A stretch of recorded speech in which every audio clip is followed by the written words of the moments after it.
Bonjour à tous. Nous allons vous présenter un retour d'expérience sur comment nous avons containerisé une startup et plus précisément l'avant et l'après Docker.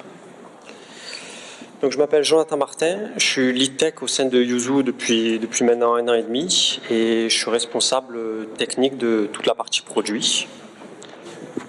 Je suis Stéphane Cotin, je suis fondateur d'une société qui s'appelle Vixense, qui fait de l'hébergement et du conseil d'architecture et de l'accompagnement sur les équipes, pour les équipes de développement. Donc Yuzu, qu'est-ce que c'est? C'est une startup qui a été fondée en mars 2014. Elle est basée à New York avec son pôle technique et R&D situé à Marseille. Aujourd'hui, on est une équipe de 12 personnes. 5 pour la partie technique, et qui comprend 2 data scientists. Yuzu a un seul objectif, c'est booster la rentabilité des sites e-commerce.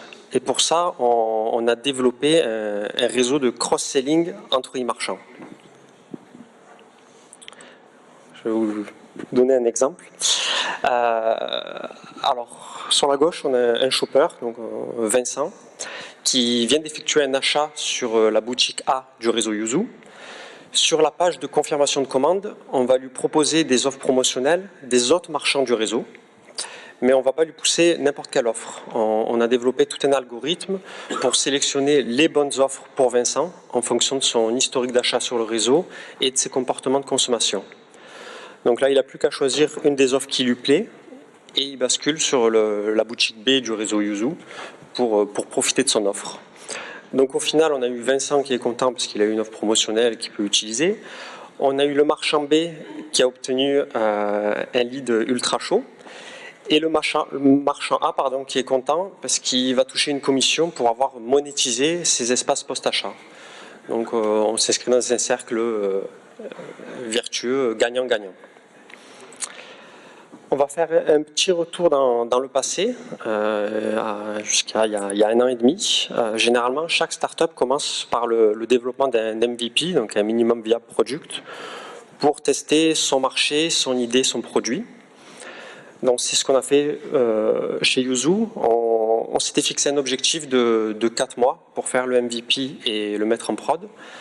Pendant ce temps-là, on avait toute l'équipe commerciale et marketing qui recrutait nos premiers utilisateurs pour pouvoir tester la solution gratuitement et surtout le but c'était d'évoluer pour nous dans le bon sens dès le début avec nos premiers marchands et de ne pas s'égarer en chemin et d'avoir les retours en live. Du coup 4 mois c'était un peu court, le temps jouait contre nous, on n'avait pas vraiment le temps de réinventer la roue ni le temps de monter en compétence dans de nouvelles technos, donc on allait partir sur nos compétences actuelles. On est parti avec cette stack de base, donc Symfony, c'est un framework PHP. Il nous a servi pour le développement d'un back-office pour Yuzu pour piloter toute notre activité. On a développé aussi avec ce framework une plateforme donc, pour nos marchands, pour qu'ils puissent du coup s'inscrire, créditer leur compte, piloter et gérer leur campagne. On avait toute une partie en Java pour toute la partie collecte de données de nos marchands, le moteur de recommandation, machine learning, nettoyage des données, etc. Et notre base de données à l'époque, on est parti sur MongoDB. Il nous fallait quelque chose de rapide et ultra souple. Et du coup, ça correspondait parfaitement à nos besoins. Et en environnement de dev, on était parti avec Vagrant et VirtualBox. Donc, ça marchait très bien. Pour la partie prod de ce MVP, donc on avait 2 environnements bien distincts, donc la partie web et la partie big data. Pour la partie web, on est parti avec 2 machines physiques divisées avec plusieurs VM pour nos différents besoins, le tout qui était orchestré par chef serveur. Et pour la partie big data, idem, 2 machines physiques avec la stack Cloudera pour pouvoir bénéficier rapidement de tout un environnement Hadoop avec Spark, Kafka, Zookeeper, etc. 6 mois plus tard, donc on avait tenu plus ou moins les délais. Le MVP était en prod et on avait pu le tester avec nos premiers marchands pendant un peu moins de 2 mois. Ce test nous a permis de valider plein d'hypothèses, de nous recadrer autant au niveau de notre produit que de notre business model. On a eu pas mal de retours positifs et la direction ici présente nous a donné le feu vert pour continuer. Donc du coup, pendant ce MVP, forcément, on a eu plein de besoins au fur et à mesure. Du coup, il y a plein de nouvelles technos qui ont rejoint notre stack, du Node.js pour le développement de plein de microservices, le Scala qui a remplacé Java progressivement, de l'Elasticsearch pour tout ce qui est indexation et interrogation de nos données, HBase pour jouer le rôle de data warehouse, Redis pour du cache, Kafka pour notre système de queuing, et Couchbase pour gérer nos différentes sessions, etc. Et donc là, bien sûr, c'était le début des emmerdes. Plein de nouveaux outils à installer, à maintenir, à monitorer. Donc, comme on dit, ils vécurent heureux, mais pas ensemble. On a vécu ce que tout le monde a sûrement vécu au moins une fois dans sa vie. J'entendais de l'autre bout du couloir, ça marche plus. Bon, du coup, ça marche plus en prod. Moi, sur mon environnement local, tout fonctionnait, donc c'est pas ma faute. Donc du coup, on regardait avec celui qui avait mis en place l'infra à l'époque. Du coup, en fait, c'était un problème d'un des gars de l'équipe qui avait besoin d'une certaine version d'une lib de Java ou de PHP ou de tel module. Et donc, il avait installé sur son environnement local, mais pas sur la prod. Donc, du coup, ça marchait plus. Ou après, on avait des problèmes de lenteur. Pourquoi? D'où ça venait? On avait plein de services de partout. Et du coup, où est-ce que sont les logs de tel service? Donc, au final, ça partait un peu dans tous les sens. Notre prod, c'était une vraie boîte noire. En plus, il y avait n'importe qui se connectait directement à SSH pendant que personne ne regardait pour faire ses petits tests, son bidouillage, son debug. Et donc là, on a dit, bon, stop, on sait que c'est pas ça qu'il faut faire. Donc, on s'est posé, il était temps de sortir la tête de l'eau et de regarder un peu ce qui se faisait autour, les bonnes pratiques, ce qu'utilisaient les autres startups, etc. Et c'est là que Stéphane est intervenu. Alors, donc au départ, je suis arrivé un petit peu et la première étape, ça a été de ranger la chambre.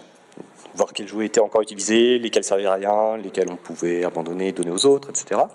Pour ne garder que l'essentiel de l'application, de ce dont vraiment ce qui faisait l'essence du produit. On a réfléchi à l'architecture, comment on allait concevoir le nouveau Yuzu. Les microservices correspondaient, on a utilisé TwelveFactor comme guideline pour réfléchir à comment transformer cette appli qui avait une forme un peu indéfinie en quelque chose de gérable.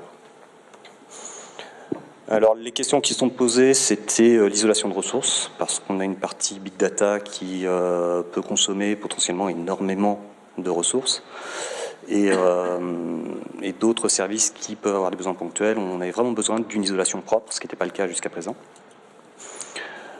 Au niveau sécurité, c'est vrai que les accès en prod, en SSH, par tout le monde, c'est un peu limite. On avait besoin de déploiement continu pour que les choses restent, pour que ce soit fluide. Et on était en start-up, donc il nous fallait un workflow qui convienne à une start-up, à une boîte qui est petite, qui évolue rapidement, qui peut faire du recrutement, des essais de gens qui viennent, qui partent. Donc on doit pouvoir configurer des environnements de dev rapidement, les défaire, etc. Et enfin, bien sûr, il nous fallait de l'orchestration et de la supervision pour tout ça, pour avoir vraiment la possibilité de maîtriser un petit peu ce qui se passait. Donc on a cherché, on a fait des protos, on a regardé un peu du côté de CoreOS, du côté de tout ce qui se faisait, et on a choisi ces technos. Donc Docker, je suppose qu'on n'a pas besoin d'expliquer, maintenant ça suffit. On a choisi Mesos. La raison du choix de Mesos, c'est surtout parce que Mesos permet de... C'est un orchestrateur de ressources qui est fait par Fondation Apache, qui est complètement compatible avec toute la stack Hadoop, etc., mais qui supporte également Docker. Donc comme on a un produit qui a besoin en même temps de big data et de services en PHP ou autres techno, ça nous semblait intéressant de travailler avec Mesos. Par-dessus Mesos, on a un service qui s'appelle Marathon qui offre une interface REST qui permet de gérer facilement les services, c'est un PaaS. Et on a utilisé Consul, qui est un registre clé-valeur distribué, qui fait également la supervision des services qu'on déclare. Alors Marathon, c'est un passe-rest, donc on prend un peu de JSON, donc qui déclare l'image Docker, les différentes contraintes qu'on peut avoir en termes d'interface, de CPU, de mémoire, etc. Et la façon dont on va superviser le service en TCP, HTTP ou avec une commande externe. Et à partir de ça, on obtient ça. Et là... On adore les barres vertes.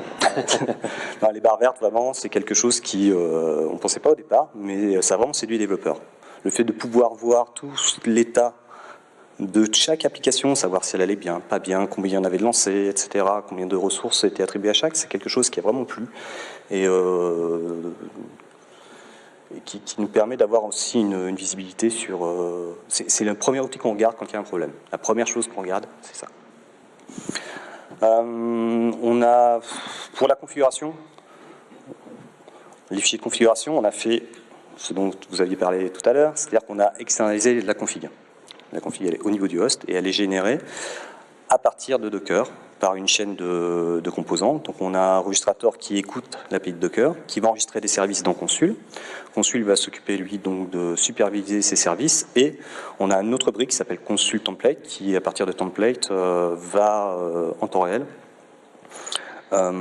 générer les fichiers de configuration et ensuite envoyer des signaux à différents composants concernés pour qu'ils puissent recharger leur configuration et toujours être à jour. Donc forcément, le gros volet qu'on avait à régler sur ce produit, c'était tout ce qui était log, métrique, etc. Parce qu'on avait beaucoup de composants. On est dans un environnement cluster, on peut avoir, dès qu'on va avoir, je sais pas, une petite saturation de partition, quelque chose qui ne devrait pas arriver, certes, mais qui peut arriver, et on se retrouve avec des tsunamis d'erreurs, des choses complètement incontrôlables, où on perd complètement le contrôle. Donc on avait besoin de voir un petit peu ce qui se passait vraiment en temps réel, et d'être alerté très rapidement du moindre petit accroc pour pouvoir réagir suffisamment vite. Alors les principes qu'on a adoptés, c'est tout collecter. On utilise CollectDeep pour collecter les métriques de l'API du système, FluentDeep pour les logs et syslog et rsyslog aussi pour tous les logs système. On a utilisé... Alors ensuite, une fois qu'on a tout ça, on met tout dans Kafka. Kafka qui est un gestionnaire de messages. On a choisi de tout mettre en asynchrone pour ne pas avoir traité les logs immédiatement. À partir de là, c'est intéressant parce que les logs sont en file d'attente et tout le reste de la stack peut tomber, c'est pas très grave. On peut le remonter après, et de la stack de gestion des logs, et on récupère tout l'historique des messages et on peut tout traiter. Donc ensuite, on filtre les messages avec Riemann, qui est un outil génial, qui va générer les alertes et qui va également stocker les logs et les métriques qui nous conviennent dans Elasticsearch ou InfluxDB. Et ensuite, on a des dashboards complètement addictifs en temps réel, où on voit exactement tout ce qui se passe. Et c'est aussi quelque chose de assez sexy quand même. Là, je reprends la parole pour vous présenter un outil qu'on utilise au quotidien chez Yuzu, qui s'appelle Chronos. C'est la version moderne des tâches cron qui tournent sur Mesos. Ça a été développé par Airbnb et publié en open source. Donc voici l'interface de Chronos. En gros, on a un JSON qu'on paramètre de la même manière pour Marathon, quelque chose d'assez similaire, où on définit le conteneur qu'on veut lancer avec son tag, la commande à lancer, la fréquence, tous les jours, toutes les heures, toutes les 5 minutes, avec la RAM nécessaire, le CPU nécessaire. Et on poste ça dans Chronos et ça remonte sur l'interface où du coup on a plein de données sympas pour savoir si quelles tâches sont en train d'être lancées, leur dernier statut, donc qui a été un succès ou un échec, le temps moyen de chaque task. Donc c'est vraiment pas mal du tout. Il y a une feature cool que Chronos propose, c'est de pouvoir définir des dépendances entre des tasks. Donc en gros, si une task parente échoue, les tasks enfants ne sont pas lancés. Et du coup, ça leur fait un peu penser à la manière dont on développe les tasks. Au lieu d'avoir une task qui va essayer de faire un maximum de choses, et on va diviser ça en sous-tasks pour au final responsabiliser chaque task et chaque service et chaque objectif. Quoi. Un petit aspect vraiment intéressant aussi, c'est qu'on a un epsilon, une fenêtre de lancement. C'est-à-dire qu'on peut décider de dire à une tâche, tu vas te lancer à telle heure, et tu as une fenêtre de tir de 30 secondes. Après 30 secondes, c'est trop tard. Tu attendras la prochaine itération pour te lancer. Et ça, c'est vraiment bien, parce qu'on a vraiment du contrôle sur toute l'arbre d'exécution de tâches. Et on évite de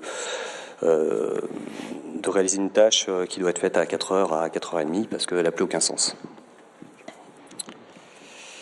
Un mot maintenant sur tout notre workflow d'intégration et de déploiement continu qu'on utilise chez Yuzu.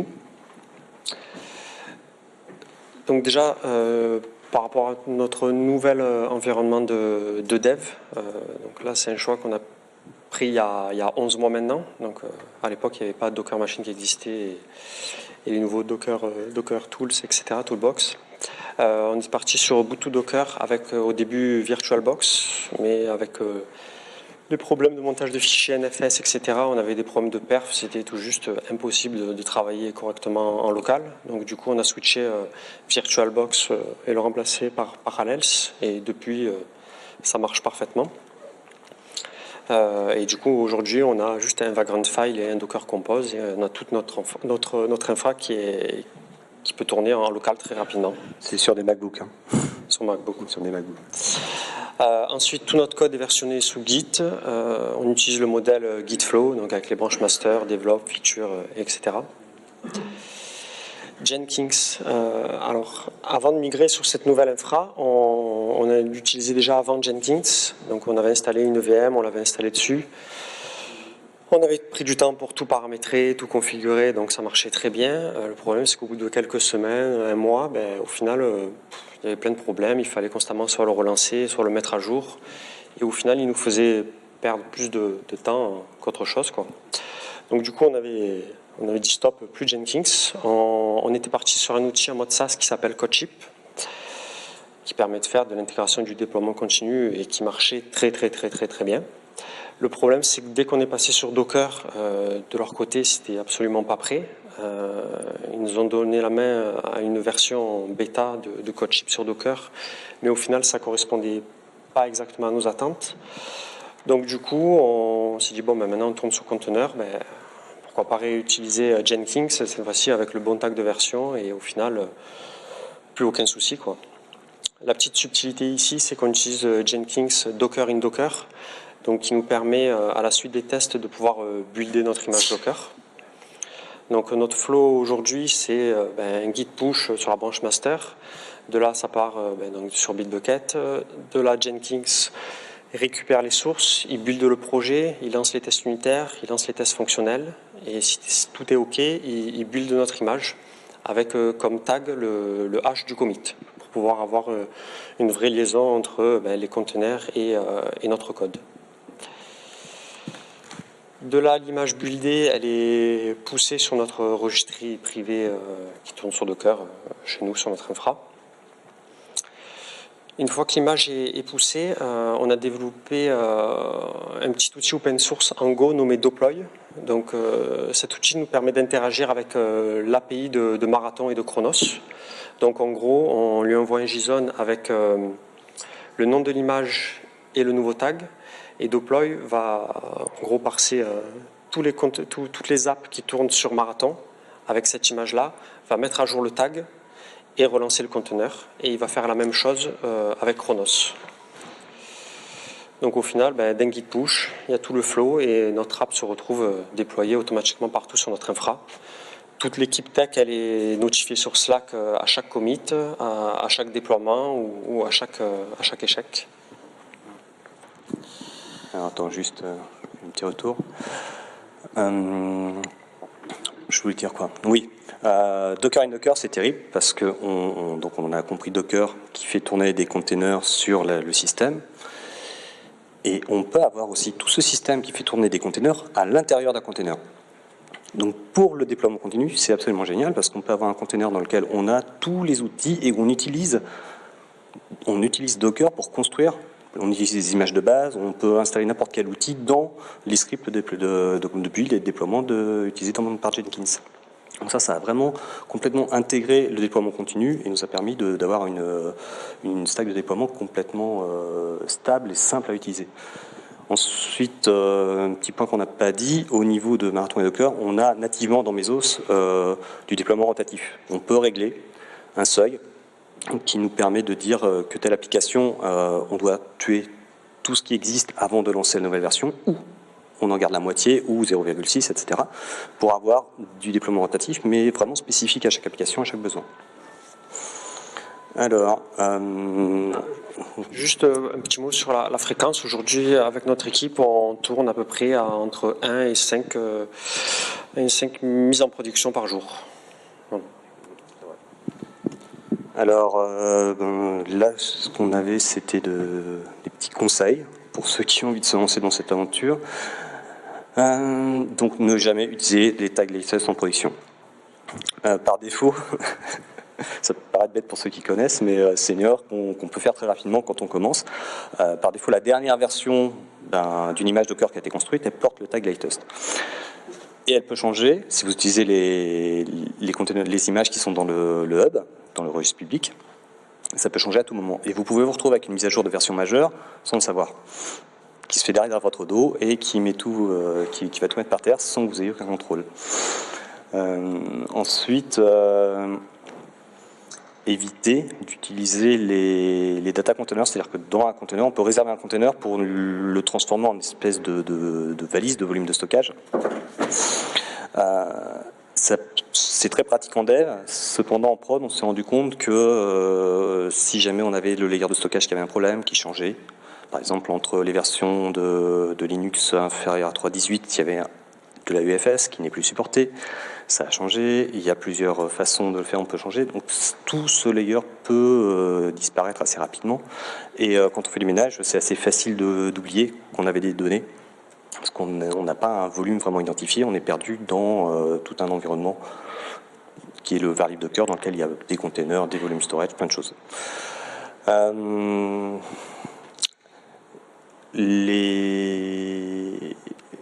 Pour tout ce qui est volume, système de fichiers partagés, comme GlusterFS, SNFS, éviter de l'utiliser pour mettre de ce qu'on a fait au départ, parce qu'on a été un petit peu timide.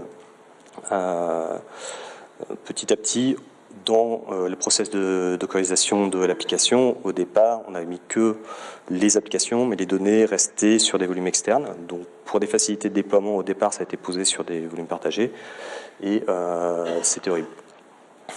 C'était super lent, on avait des erreurs de lock, on a essayé de mettre FSCache pour accélérer les accès, mais ça crache les systèmes, enfin bon, c'était vraiment pas bien.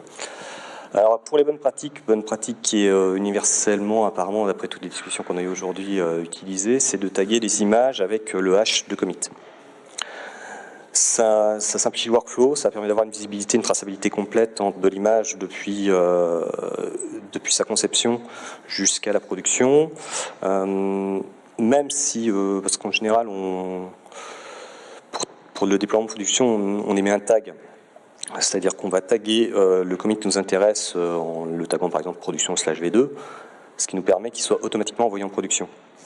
Ce tag, il peut bouger, disparaître. Donc, utiliser ce tag Git pour taguer l'image Docker, c'est pas une bonne idée parce que ce tag change. Donc, c'était vraiment dans l'idée d'avoir une donnée immuable qui permet d'identifier que dans tel environnement, telle instance, on a exactement ce code-là que l'on peut retrouver qui tourne.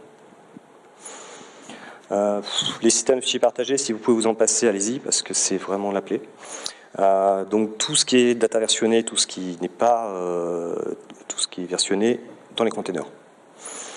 Tout ce qui est fichier utilisateur, essayez de le mettre sur un object storage externe, comme S3. Tout ce qui est session, surtout pas en fichier, mais dans base de données, même cache, etc. Et de générer les fichiers, les templates de config en local sur chaque nœud du cluster. Et pour le stockage des données critiques, essayez de rester indépendant de Docker. Donc jusqu'à maintenant, c'était pas forcément si simple, on utilisait LVM, etc. Maintenant, on a les plugins de stockage qui vont nous permettre de faire quelque chose de beaucoup plus propre. Et il y en a un notamment qu'on voit qui paraît intéressant parce qu'il permet d'utiliser LVM, de faire des snapshots. Et, ça me semble pas mal. Et bon, après, je le répète parce qu'il faut toujours le répéter, les backups, de backup, c'est super important. Il faut surtout avoir des backups et les vérifier. Donc quand on a fait tout ça, on a fait ça assez vite quand même. On était sur une application qui était en production. On on a petit à petit passé certains composants en production, on a fait, voilà, et on a fait beaucoup d'erreurs. On a beaucoup appris, on a fait beaucoup d'erreurs, et c'était super intéressant. Qu'est-ce qu'on a fait comme erreur? Donc, par exemple, on a devant l'ensemble des conteneurs, l'ensemble des applications, un proxy, un HAProxy, qui est le point d'entrée de tout. Et on avait notre registre privé qui était derrière ce proxy. Ce proxy était lui-même dans un conteneur.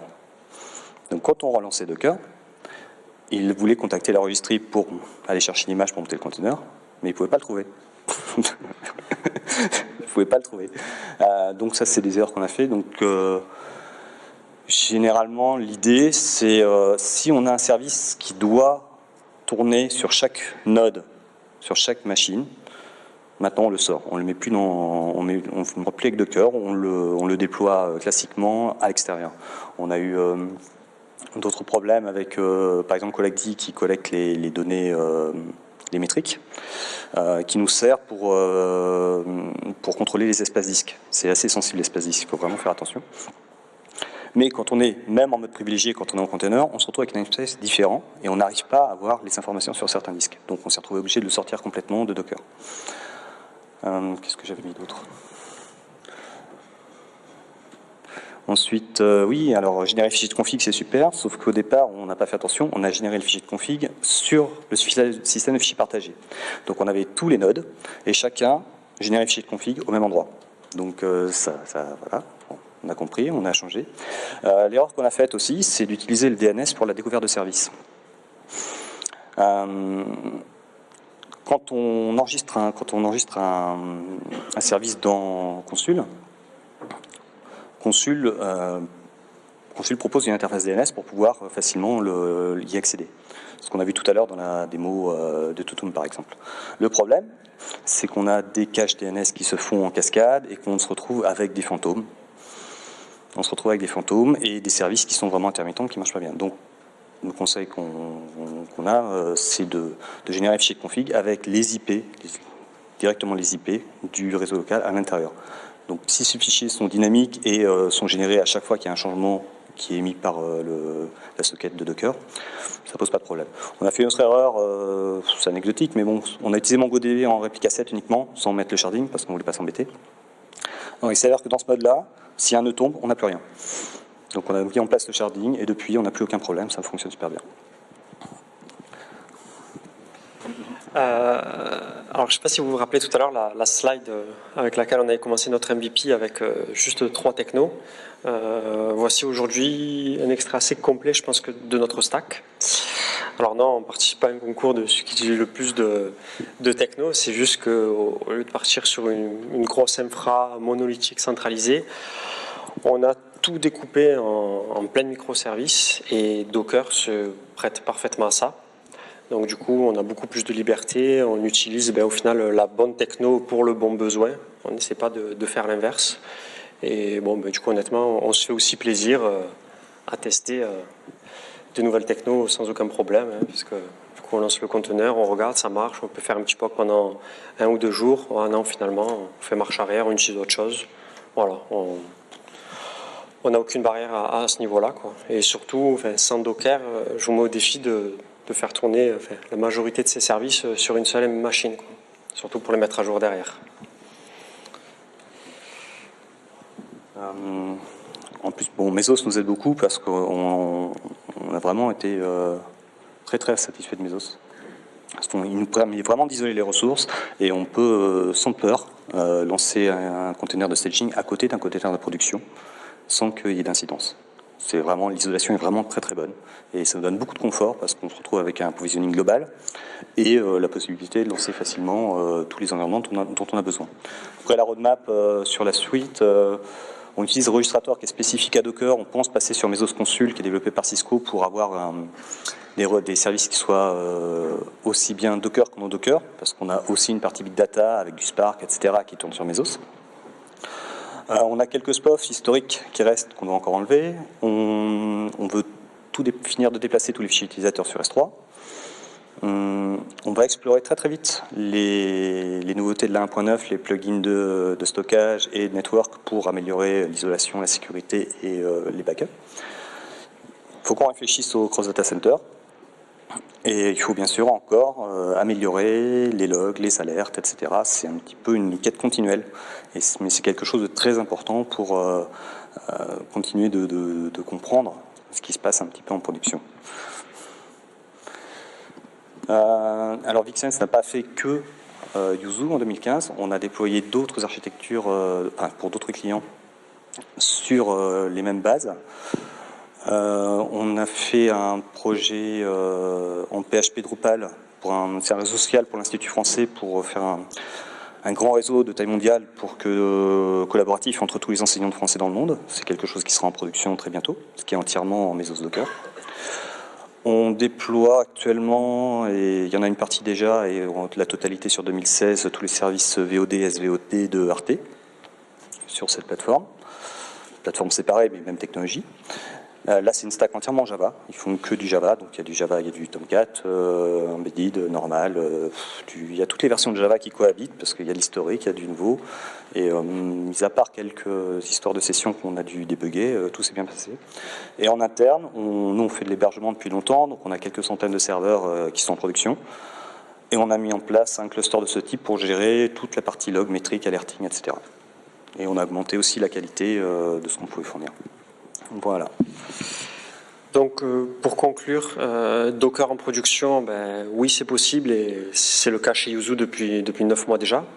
Donc c'est un travail qui a été fait main dans la main entre Yuzu et Vixense. Donc honnêtement, si vous hésitez à sauter le pas, n'hésitez plus, vous ne le regretterez pas. Par contre, n'hésitez pas à vous faire accompagner pour toute la partie production, quoi. C'est vrai que c'est ce qu'on a vu dans la presse d'avant. Il y a une notion de culture. Il faut vraiment une double culture, accepter la culture de l'autre, échanger beaucoup. Et c'est pas se faire accompagner par un intervenant externe. C'est vraiment créer une équipe multiculturelle autour de ce projet. Et on a énormément de satisfaction. Quelque chose d'organique, de très intéressant. Et on a envie de continuer de travailler avec. On a envie de continuer à le faire évoluer. Alors après, du coup, on fait toujours de la veille. On a quelque chose qui est pas trop mal aujourd'hui, mais comme on a vu tout à l'heure, il y a encore plein de points à améliorer et surtout, ça bouge très vite dans ce domaine, et surtout en ce moment. Donc, on est toujours en veille continue en fait. Après, juste un petit mot par rapport à Yuzu. On recrute. On fait plein de trucs cool, dans plein de techno. On fait du PHP, du Node.js, de plus en plus de Go, du Scala. Donc n'hésitez pas à me contacter ou aller sur Yuzu pour nous envoyer vos CV. Pardon. Pour la petite histoire, c'est une sculpture qui est visible au pied de la tour CMA-CGM à Marseille. Voilà, si vous avez des questions.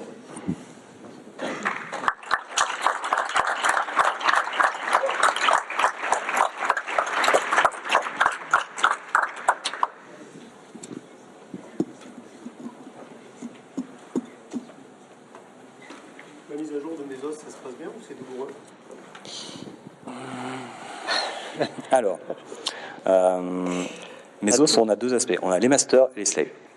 On a 3 masters qui ont besoin de Zookeeper.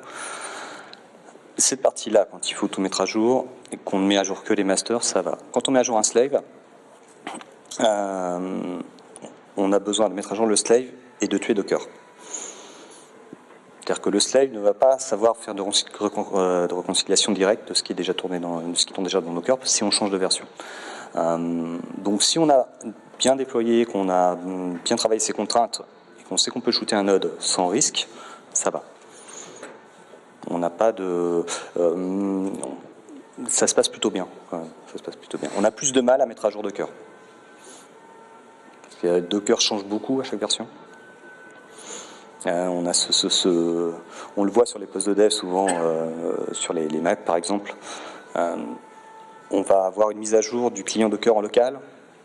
Dans la VM, Docker va être une version inférieure et on va plus pouvoir travailler. Ça, c'est quelque chose qui est un petit peu dur. C'est de ne pas avoir cette compatibilité d'un client vers un serveur d'API précédente. c'est un petit peu... Bon, on arrive à faire un revert, etc. Mais qu'est-ce qu'on a aussi comme... on en a parlé ensemble avant, le Docker PS, qui est une commande qui donne la liste des containers et qui est beaucoup utilisée dans le cas d'un cluster parce qu'on doit sans arrêt savoir ce qui tourne pour... c'est quelque chose qui a un log quelque part et qui bloque à certains moments, ce qui nous oblige à tirer dedans, quoi, à tirer dans Docker pour relancer. Mais encore une fois, on se retrouve, on le fait sans crainte.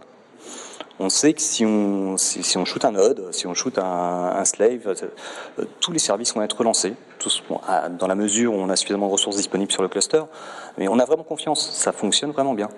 Quand on a des erreurs, on a eu une ce matin, c'est une erreur humaine. C'est une erreur humaine parce qu'on a oublié de configurer quelque chose, et on s'en rend compte un peu sur le tard, mais on a un niveau de robustesse et de stabilité tout à fait satisfaisant.